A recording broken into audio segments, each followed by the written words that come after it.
So guys, isang magandang pagkakataon po ulit para sa ating lahat. To God be the glory po. God bless each and every one of us. And always remember the three important things na dapat ay maging duties na natin sa ating daily routine. Alam na po ninyong lahat yan guys. Medyo minamadali ko po ang ending nitong WWTH ko season 32. Bali part 7 na po ito guys, part 7. So, kaya ako po ito minamadali guys kasi po gusto ko po agad isunod dito yung content ko na 8 part po yun, 8 or 9 na gustong gusto ko po may makakita ulit, may makapanood. Ngayon, ini-invite ko po kayo na tapusin niyo po yun, pati po itong pagtatapos ko nitong season 32. Ang Panginoon na po, ang dahil ang Panginoon na po natin ang bahalang magbalik sa inyo sa pagbibigay nyo sa akin ng maiksing oras at panahon ninyo para madinig, para matapos ang mga content kong ganito kasi po ito ay isang motivation na talagang biblically inspired dahil ito po ay inaalay ko talaga sa ating Panginoon at sa kanyang bugtong na anak kasi kumbaga hindi naman po natin hawak ang ating oras. Sabi nga po nung isang pamangkin po siya, nung isang matuwid na mangangaral na pinagpahinganan ng ating Creator. Sabi niya po wag mong hintayin ang oras mo para magbago ka na. Kasi ang kamatayan walang oras at walang takdang araw para kuhanin ka. Walang nakakaalam nun. Iyon ay isang sorpresa. Hindi po totoo yung sinasabi nilang untimely death. Kapag ka po ang tao ay namatay na, yun po yung pinaka-perfect time na talagang nakatakda sa kanya. Kasi sa oras na yon ay binawian ka na ng Panginoon ng pagkakataon na magkaroon pa ng tsansa para makapaglingkod sa Kanya. Kasi ang buhay po na pinapahiram sa atin ng ating Panginoon ay talagang hiram lang.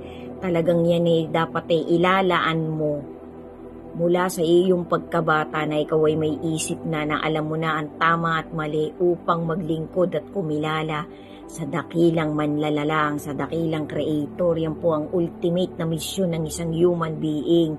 Kahit po tayo'y sabay-sabay pang mag-research, sabay-sabay pa tayong magsaliksik kung mali o tama itong sinasabi ko na to, kayo na po ang bahalang magbigay ng discernment nyo. Ngayon, ako po parang napapaisip kung bubuksan ko na yung comments ko kasi yan po talaga matagal nang naka-off. Hindi ko po talaga ino-on ang aking comments. Ngayon, gusto ko na pong i-on yan kasi gusto ko rin pong makabasa ng mga comments sa akin, ng mga taong nagpa-follow sa akin, ng mga taong kahit papano nagbibigay sa akin ng maliit na panahon niya at ang iba po ay talagang hinahart ang mga ganito kong content. Kasi ako naman po hindi naman po ako nagmamagaling, hindi po ako nagpapaka-perfecto. Hindi ko po pinupuri ang sarili ko ever since. Ako po talagang pinakikita ko sa Panginoon na sa aking kaliitan, sa aking isang pagsisikap na mabuhay pa ng tama at mabuti sa mga natitirang araw pa pong pinahihiram sa akin ng ating Panginoon, ay pinipilit ko na po, sinisikap ko na pong ang Panginoon talaga ang binibigyan ko ng glorification ng lahat-lahat na kung ano ako at kung anong meron pa ako at kung anong tinatangkili ko, maging ito man ni isang simpleng damit o isang simpleng pagkain. Yan po pinagpapasalamat ko na ng buong buhay ko sa ating Panginoon.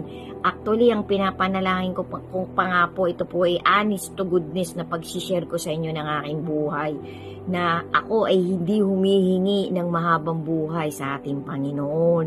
Ang aking nga pong isinasamo sa Kanya ay wag ko nang makita pa ang susunod pang mga disasters na mangyayari sa mundong ito at hanggat maaari ay maisama ko ang aking 2 anak at ang aking apo. Yan po ang priority ko guys sa aking mga panalangin.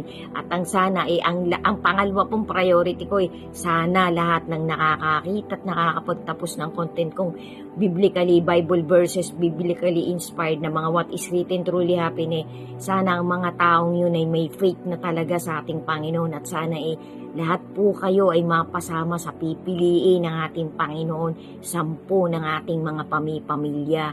Yan po ang talagang paulit-ulit kong hinihiling sa Panginoon at ako huwag niyang bigyan ng mahabang buhay.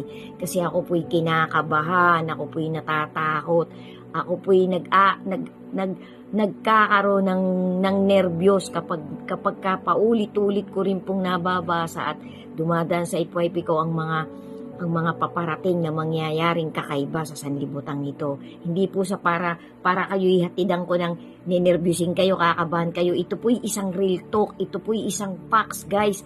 Huwag na po nating baliwalain ang nangyayari sa paligid natin. Kung ang iba po sa atin busy pa sa pagpapayaman pero mayaman ka na, sana po'y mapaisip kayo guys. Sana po'y makatuko ng konti ang inyong mga kaisipan, ang inyong mga puso.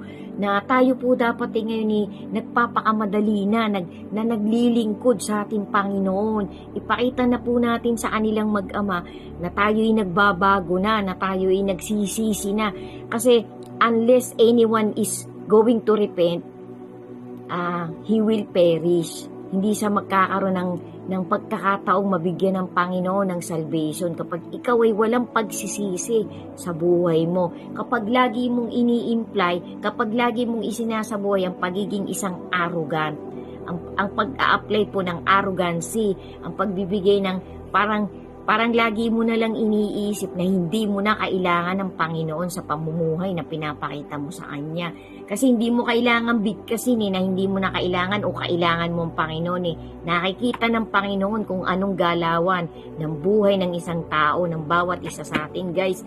Ako po nagpapaka-real talk lang guys kasi gusto ko kahit papano may makapanood sa akin na 1, 2, 10 o 5 o 6 o 20 o 50 o kahit 100 tao na maramdaman niya yung itinatawid kong motivation kasi mahirap pong mag-hearsay, mahirap pong maggawa-gawa ng kwento-kwento, mahirap pong mag-imbe-imbento. Ako po, ang pagtatawid ko ng what is written truly happen ay pinagkuhanan ko po dyan mga salita ng mga salitang nakasulat talaga sa salita ng love letter ng ating Creator na ipinaliwanag ng mga taong buhay pa sa panahon natin at ng mga taong nagbibigay talaga ng context, ng lalim, ng diin, ng salita, ng pagpapaliwanag ng ating Lord Jesus na ginagamit niya pa po. Yung iba po'y namayapa na, yung iba po'y buhay pa, na gumagawa sila ng mga dokumentary upang ipaliwanag ng malinaw, ng precise, ng concrete, ang tunay na konteksto ng salita ng ating Panginoon. Kasi yan po'y utos ng ating Lord Jesus sa huling generation.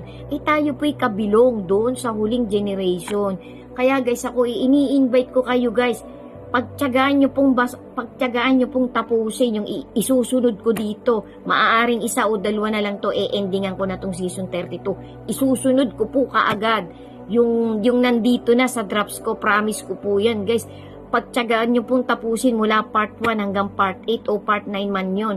Kung hanggat maaari po, i-save nyo na ngayon. Kayo po ang magbigay ng discernment nyo kung tama o mali yung pagtatawid ko doon at sa mga itong mga content ko na to na nagsusunod-sunod.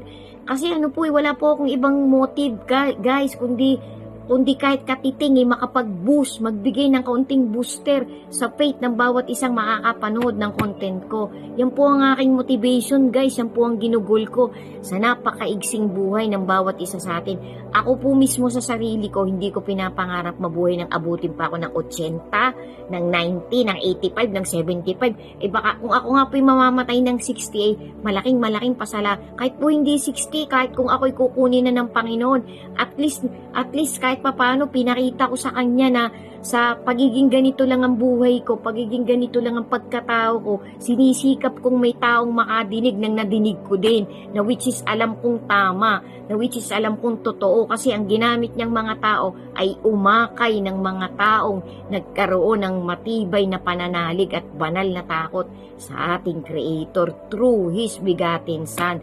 Yan po ang minomotivate ko guys sa paggawa ko ng mga ganitong content. Maging ito man ay templates, kanta-kanta o kung ano man, lagi po yang may Bible verses akong idinadagdag dyan. Amen. Yan po ay talagang alay ko sa ating Panginoon at sa inyong lahat. Ako po ay nagte-thank you na nagtsatsagang tapusin ang mga 10 minutes kong content na ganito. Ang Diyos na po ang bahala sa bawat isa sa atin. God bless po and to God be the glory po.